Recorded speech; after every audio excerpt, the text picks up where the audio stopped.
राधा वल्लभ श्री हरिवंश। आप सबका आज की वीडियो में स्वागत है। मैं हूँ रिया और आई नो बहुत सारे लोग मुझे नहीं जानते होंगे। बेसिकली मेरा एक ही मोटो है, सारे टीनेजर्स जो डिवोटीज़ हैं उनको गैदर करना और साथ में हरि नाम जपना और हरि चर्चा करना, क्योंकि आजकल के कलयुग में हरि नाम ही सबसे बड़ा महत्व रखता है। तो सबसे पहले तो मैं आप बेसिक चीज़ें बात करने वाली हूँ जो कि एक डिवोटी को करना चाहिए। तो पहली बात तो बहुत लोग पूछते हैं कि कंठी जो है क्या हम वो पहन सकते हैं प्याज लहसुन बिना छोड़े। तो जी नहीं, मतलब आपको कुछ रूल्स फॉलो करने होते हैं, बट प्याज लहसुन आप खा सकते हो, ठीक है। बट ऐसा नहीं होना चाहिए कि आप अपने टेस्ट के लिए खा रहे हैं, अपनी खुशी के लिए खा रहे हैं। अगर आपकी कोई मजबूरी है, जैसे फैमिली इश्यूज, घर वाले छोड़ने नहीं दे रहे, देन आप कंठी पहन सकते हो बिना प्याज लहसुन छोड़े। और कंठी पहनने के कुछ रूल्स ये हैं कि आपको अल्कोहल कंज्यूम नहीं करना है, कैफीन छोड़ना है और किसी को कुछ गलत नहीं बोलना है। जैसे कि आपकी जो मुख से है, कंठ से है, कुछ भी गलत नहीं निकलना चाहिए, क्योंकि आजकल तो आदत सी बन चुकी है लोगों की कि वो कुछ भी कह देते हैं बिना सोचे। वो नहीं होना चाहिए और आपको नॉनवेज नहीं खाना है। ये पहला डाउट था जो क्लियर हो गया। और बाकी तिलक पे आते हैं, तो तिलक हम बिना दीक्षा के वैष्णव तिलक लगा सकते हैं। किसी भी संप्रदाय का तिलक लगाना अलाउड नहीं होता है। वैष्णव तिलक आप बिना दीक्षा के लगा सकते हैं। जो ये वाला तिलक है, ये इसको कहते हैं वैष्णव तिलक। उसके बाद हम आते हैं और एक सवाल पे कि क्या एक डिवोटी को हमेशा साड़ी, ड्रेसेस, मतलब गोपी ड्रेसेस, ये सब पहन के रहना है। तो जी नहीं, जो भक्ति होता है, प्रेम होता है, वो हृदय से किया जाता है, कपड़ों से नहीं। तो कपड़े आप अपनी हिसाब से पहन सकते हैं, पर इसका मतलब ये नहीं कि हम मर्यादा ही लांघ जाए। जैसे कि अगर आप बाहर जा रहे हैं तो थोड़ी बहुत मर्यादा में कपड़े पहनने चाहिए। मैं ये भी नहीं कह रही हूँ कि कपड़े नहीं पहनने चाहिए सुंदर वाले, ये वो नहीं। आप अच्छे कपड़े पहनो, सुंदर कपड़े पहनो, पर इसका मतलब ये नहीं कि आप मर्यादा को लांघ जाए। तो या बाकी मैं खुद भी पहनती हूँ टी शर्ट्स, शॉर्ट्स मैं पहनती हूँ, बट वो घर पे पहनती हूँ। बाहर एक प्रॉपर मर्यादा रहनी चाहिए। जैसे कि मैं ये भी नहीं बोल रही हूँ कि हमें सिर्फ ऐसे लाइक अच्छे से कपड़े पहनने हैं, गलतियाँ लड़कियों की होती है, नहीं। गलती नज़रिए में होती है और सोच में होती है, किसी के कपड़ों में नहीं, ठीक है। तो फिर हम आगे बढ़ते हैं, क्योंकि ये बहुत ज़्यादा कंट्रोवर्शियल टॉपिक हो जाएगा, इससे आगे बढ़ते हैं। तो कंठी हो गया, तिलक हो गया, कपड़ों का भी हो गया। फिर हम आते हैं कि क्या हम भक्ति और पढ़ाई या भक्ति और जॉब दोनों साथ में मैनेज कर सकते हैं। तो जी हाँ, आप साथ में मैनेज कर सकते हो, बिकॉज भक्ति ये नहीं है कि आप लाइक खुद को फोर्सफुली कुछ करवाओ, ये वो नहीं। आपको भक्ति कैसे करना है, जितना आपसे हो सकता है। जैसे शुरुआत आपको कहाँ से करनी है, नाम जप करो, ठीक है। हमारी श्री जी, उनका नाम जप करो, बहुत ज़्यादा करो, और उनसे एक ही चीज़ प्रार्थना करो कि वो आपको वैसे अपॉर्चुनिटीज़ दे, सराउंडिंग दे, जिससे आप भक्ति और ज़्यादा कर सको। और पढ़ाई और भक्ति मैनेज करने के ऊपर अगर मैं कहूँ तो मैं खुद एक स्टूडेंट हूँ और दोनों चीज़ें मैनेज करना बहुत ईजी है, ठीक है। मतलब ज़्यादा लाइक सेवा एंड ऑल नहीं हो पाता, आई नो, बट खुद मर्यादा में रहना, डिसिप्लिन मेंटेन करना, भक्ति करना, वो आप कर सकते हो, ठीक है। तो उसके लिए आपको ज़्यादा कुछ करने की ज़रूरत नहीं है। और जो लोग बोलते हैं कि क्या अभी बच्चे हो, तुम पढ़ाई करो सिर्फ, वो सिर्फ पढ़ाई तो नहीं होनी चाहिए ना। जैसे हम पढ़ाई के साथ कोई लाइक एक्टिविटीज़ रखते हैं, अपने हॉबीज़ को भी फॉलो करते हैं, जैसे कि कोई स्पोर्ट्स खेलना, ड्राइंग करना, सिंगिंग, ये सब चीज़ें भी तो हम साथ में लेके चलते हैं। तो उस तरीके से हमें भक्ति को भी साथ में लेके चलना है। और उसके बाद हम नेक्स्ट पे आते हैं, दैट इज़ कंठी हो गया, तिलक हो गया, पढ़ाई से रिलेटेड हो गया, कपड़े हो गए। उसके बाद हम आते हैं कि अगर आपकी फैमिली एक नॉन डिवोटी है तो वैसे में आपको कैसे मैनेज करना है। तो वैसे में आपको क्या करना है, देखो आपको खुद के ऊपर ध्यान देना चाहिए, दूसरों के ऊपर ना सवाल उठाना चाहिए, ना कुछ कहना चाहिए, ठीक है। अभी मैं खुद एक डिवोटी हूँ और मेरी जो फैमिली है वो नॉन डिवोटी है, सो हम भी तो साथ में चल रहे हैं ना। आपको अपने पेरेंट्स की बहुत ज़्यादा रिस्पेक्ट करनी चाहिए, क्योंकि देखो पेरेंट्स की रिस्पेक्ट करना सबसे इम्पोर्टेंट चीज़ है। प्रहलाद भगवान जो है उन्होंने भी तो तो जो प्रहलाद थे उन्होंने भी तो एक उनके जो वंशज थे वो तो असुर प्रकृति में आते थे, लेकिन फिर भी उन्होंने अपनी भक्ति को नहीं छोड़ा, उन्होंने हरि नाम नहीं छोड़ा। तो क्या उनके आसपास के लोग मांस का सेवन नहीं करते थे। तो बिल्कुल वैसे ही आपको भी अपने अंदर पेशेंस रखना है और सिर्फ भगवान का नाम लेना है, बाकी सब अपने आप होते जाएगा। अब मेरी जो फैमिली है वो भी नॉन डिवोटी है, बट अभी धीरे धीरे वो भी पहले वो अपोज करते थे इन सब चीज़ों को, बट अभी धीरे धीरे वो भी सपोर्ट करने लग गए हैं। तो बस श्री जी की कृपा है, बाकी हम आगे बढ़ते हैं। तो ये सब कवर हो गया। अभी हम आते हैं कि हमें नाम जप कितना करना चाहिए। तो देखो नाम जप का कोई लिमिट नहीं होना चाहिए, बट आपको मिनिमम तो 16 माला करना होता है। बट जैसे कि अगर आप स्टूडेंट हो या फिर जॉब कर रहे हो, देन आप कोशिश करो स्टार्टिंग में कि आप एक माला रोज करो, एक माला, वो चाहे आप कोई भी भगवान का नाम ले, वो मैटर नहीं करता, बस आपको एक माला रोज करना है। और धीरे धीरे धीरे धीरे आपको कंसिस्टेंसी मेंटेन करते हुए आपको माला के जो नंबर्स है वो भी बढ़ाने हैं। जैसे अभी शुरुआत में 1 वीक तक 2 वीक तक आप एक माला करो और रोज करो, ठीक है। उसके बाद फिर अगर आपको लगे कि आप अच्छे से कर पा रहे हो, देन आप दूसरा माला ऐड करो, तो फिर 2 माला फिर से आप 1 वीक 2 वीक तक करते जाओ, जहाँ तक आप अच्छे से ले पा रहे हो। अगर आपको ऐसा लग रहा है कि आप नहीं कर पा रहे हो अच्छे से, देन आपको अपने आप पे वर्क करना है, आपको टाइम मैनेज करना है कि आप कैसे रोज 2 माला कर सकते हो। एंड ये भी क्वेश्चंस रहते हैं कि काउंटर से करें या फिर बीट बैग से करें।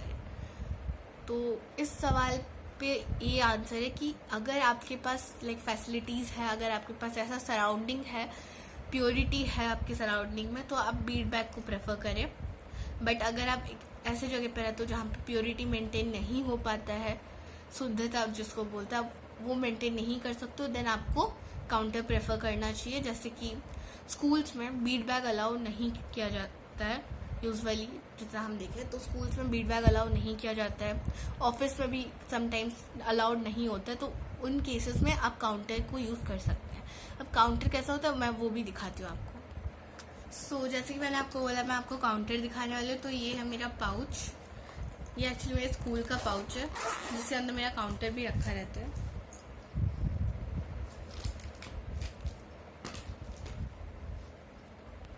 सो ये मेरा पाउच है, बहुत सारे कंपार्टमेंट्स है यहाँ पे रखने को है। तो यहाँ पे रहता है मेरा काउंटर, जस्ट अ मिनट। हाँ, सो ये है मेरा काउंटर, ये इसको काउंटर कहते हैं जिसमें हम नाम जप कर सकते हैं। तो ये इसका एक स्ट्रैप होता है इसका, जिसको आप अपने फिंगर में इंसर्ट करेंगे इस तरीके से, जैसे रिंग को पहनते हैं उस तरीके से हमें ये पहनना होता है। फिर ये जो बड़ा वाला बटन होता है इसको आप क्लिक करेंगे तो इधर 1 होगा, फिर क्लिक करेंगे तो 2 होगा। तो इस तरीके से आपको नाम जप करते करते क्लिक करें। जैसे ये देखो, ये अभी 5 पे है, फिर हमें 6 करना है, 6 होते ही फिर हमें नाम जप करना है। जैसे राधा वल्लभ श्री हरिवंश, ठीक है, खत्म हो फिर हमें क्लिक करना है। 7 हो, फिर 7 में से सेम चीज़ बोलना है, फिर खत्म होते हैं फिर दूसरा क्लिक करना है। ऐसे करते करते 108 करना है। उसके बाद फिर आपके ऊपर डिपेंड करता है आप कितना माला करना चाहते हो। और बाकी ये जो डॉल्फिन है इसको आप इग्नोर करें, ये एडिशनल चीज़ें मैंने लगा रखी है। सो कुछ इस तरीके से आपको रखना है अपने फिंगर्स में और आपको करते जाना है। और ये जो आपने छोटा वाला बटन देखा यहाँ पे, इसको बोलते हैं रीसेट बटन। जैसे अगर आपका 108 हो गया, फिर आप जैसे रुको, हाँ, तो ये देखो यहाँ पे 15 लिखा हुआ है, ये है रीसेट बटन छोटा वाला, इसको क्लिक करते ही ये 0 हो जाएगा। तो जब आपका 100 एडिट हो जाएगा फिर आप रीसेट कर सकते हो। तो वैसे ही आपके ऊपर डिपेंड करता है आप कितना माला कर रहे हो। सो ये बहुत ही ज़्यादा कन्वीनियंट चीज़ है। मैं तो स्कूल असेंबली में भी ये यूज़ कर लेती हूँ, बिकॉज टीचर्स ज़्यादा फोकस नहीं देते, बिकॉज जो काउंटर होता है वो इतना छोटा सा होता है, इतना सा। तो इस देखो मेरे हाथ के कंपेरिजन में आप काउंटर का साइज देख सकते हो, ठीक है। तो आप मैं प्रेयर में इस तरीके से करती हूँ, इस तरीके से, तो ऐसा हाथ के बीच में रह जाता है और ऐसे प्रेयर कर लो, तो टीचर को पता भी नहीं चलता कि मेरे पास काउंटर है। और अगर पता भी चल जाए तो आजकल टीचर लोगों को भी आइडिया है कि भक्ति क्या है क्या नहीं, तो टीचर लोग ज़्यादा क्वेश्चन नहीं करते हैं। बट अगर टीचर ज़्यादा क्वेश्चंस कर रहे हैं देन आप काउंटर को भी अवॉइड कर सकते हो, आप अपने मन में नाम जप कर सकते हो। फिर हम आते हैं बीट बैग पे। सो बीट बैग होता है ये,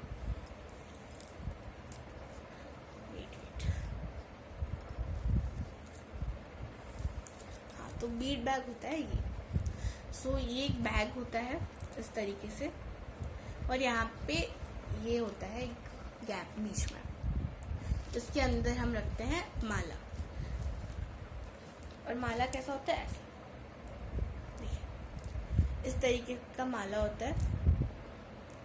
एंड इसमें 108 बीट्स होते हैं, 108, ठीक है।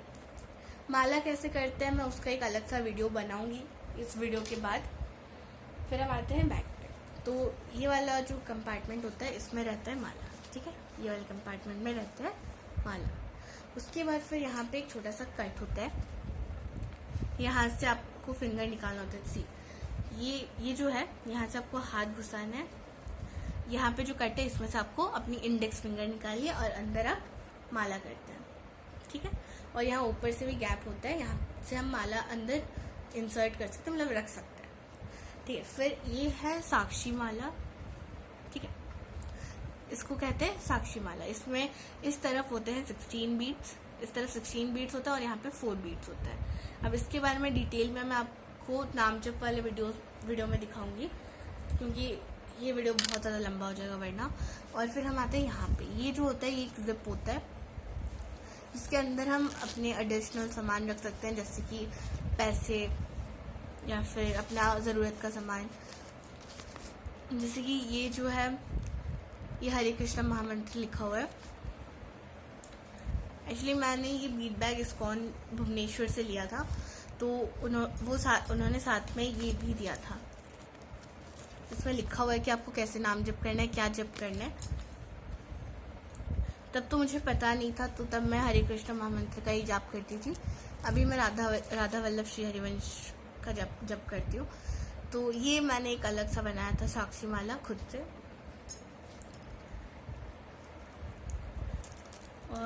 और भी चीज़ें हैं इसमें,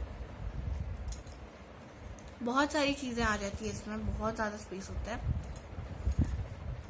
तो ये एक ब्रेसलेट भी रखा हुआ था। एंड हाँ, अब हम आते हैं इस पे। सो ये चीज़ देख के आप लोगों को बहुत ज़्यादा अजीब लग रहा हो कि क्या है ये क्या नहीं है।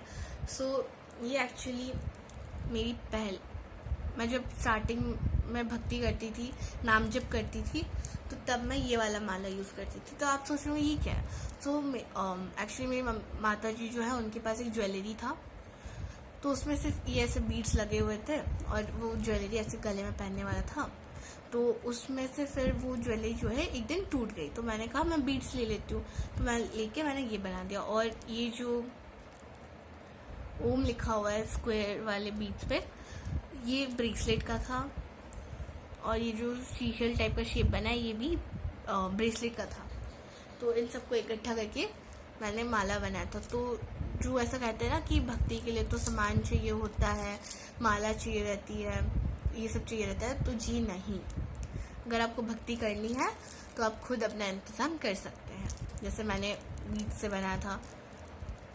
और साक्षी माला तो मैंने आपको दिखाया भी था, जो मैंने खुद बनाया था। कहाँ गया? हाँ जी।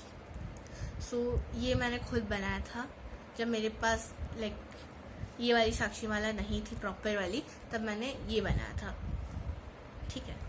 और ये मेरी जो माला थी वो, मेरे पास तो बीड बैग भी नहीं था, ठीक है। वेट अ मिनट जी। तो जब मेरे पास ये वाली माला थी, मतलब माला था, जब मैं इससे करती थी तो तब मेरे पास बीड बैग भी नहीं था, मैं इसको अपने पॉकेट में ही रख के करती थी। बिकॉज एज ये तुलसी से नहीं बनी हुई है, तुलसी महारानी से नहीं बनाई गई है, तो इसलिए ज़्यादा प्योरिटी का भी ध्यान नहीं देना था। बस ये एक बस लाइक यू नो प्रैक्टिस करने के लिए था, ऐसे ऐसे ऐसे ऐसे करके ये बस प्रैक्टिस करने के लिए था। और श्री जी की कृपा से बहुत सारी चीज़ें चेंजेस हुई, और फिर घर वाले भी सपोर्टिव बनते गए धीरे धीरे, और फिर उन्होंने ये वाला बीट बैग दिया मुझे, और सी बहुत सारी चेंजेस आ गई। अभी तो 2 साल हो चुके हैं मुझे भक्त बने। मैं कभी वो वाला स्टोरी भी शेयर करूँगी कि मैं एक नॉर्मल स्टूडेंट से भक्त कैसे बनी। सो ये भी हो गया, और बहुत ज़्यादा चीज़ें मैं कवर नहीं करने वाली हूँ बिकॉज वीडियो बहुत लंबी हो जाएगी। हाँ, तो और एक मेन टॉपिक है कि क्या हमारा डिवोटी होना हमारे घर वालों के ऊपर भी लागू होता है? क्या उनको भी नॉनवेज छोड़ना पड़ेगा, उनको भी घर पे प्योरिटी मेंटेन करनी पड़ेगी? तो जी नहीं, ऐसा नहीं होता है। एक मनुष्य अपने कर्म खुद भुगतता है, अपने कर्म खुद करता है, तो इसलिए आपको खुद के ऊपर ध्यान देना चाहिए, घर वालों के ऊपर नहीं। इसका मतलब ये नहीं कि आप अपनी फैमिली को छोड़ देंगे, आपको अपनी फैमिली को साथ में लेके चलना है और भक्ति को साथ में लेके चलना है, और इस पूरे संसार को, पूरी दुनिया को साथ में लेके चलना है, ठीक है। सो आप लोगों ने समझ लिया कि क्या क्या मेन चीज़ें आपको करनी पड़ती है भक्ति में। सो बाकी आज के लिए इतना ही। और जैसे मैंने आप सबको कहा था कि मेरा ये मोटिव है कि मैं जो टीनेजर्स हैं उनको गैदर करूं, इकट्ठा करूं, और साथ में मिलके हम भक्ति को प्रोसीड करें। सो यही मेरा मोटिव है, और आप लोगों का सपोर्ट मुझे बहुत आगे तक पहुंचा सकता है। इस संसार को बदलने की भी सामर्थ्य है उसमें, तो इसलिए आप सबका सपोर्ट बहुत ज़्यादा ज़रूरी है। और आज के लिए इतना ही। श्री हरिवंश।